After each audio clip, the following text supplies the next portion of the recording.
being used, the principal agent and production function, structural industrial organization, demand system, and life cycle modeling.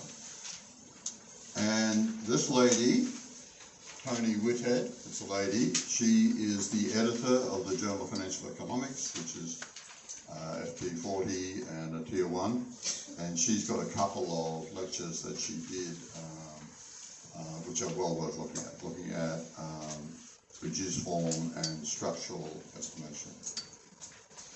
But you see that I used to be critical of capital markets because the econometrics wasn't rigorous, but you can see they're getting tougher and tougher. You know, not as tough as qualitative research, but they're getting tougher and tougher. So what are the editors looking for? Well, if you're doing a statistical or econometrics fix, they don't want to see two-stage least squares, right? They definitely want to, they think it's last century, right? In terms of the Californian Valley girl, it's so last century, right? They don't want to see two-stage least squares. They want to see instrumental variables, and in particular something called system GMM.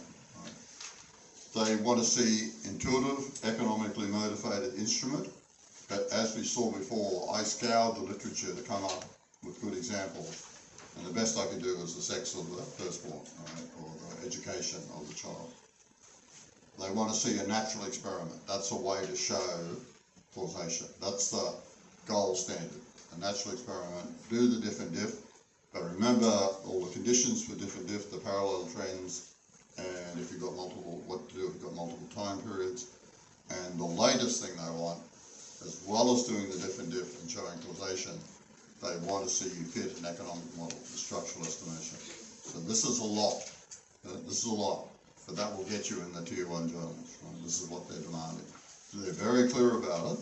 So you've got to listen to what the editors are telling you, and that's what you've got to do. You can't just come up with an idea, empirical idea, and do a maximum like the estimate.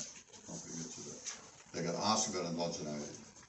They've got to at least want the system GMM, IB. Yeah?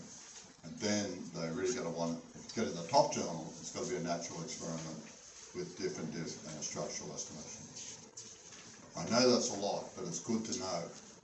Now, some of these structural estimations are quite dinky. They're just off-the-shelf models, like principal agent, fitting a production function. They've been around for 50, 60 years. So, and you're just getting your best fit. Right? So it's not as hard as you'd imagine. It's harder to come up with an actual experiment and show the causation with the diff and diff. Fitting the structural model is not too bad.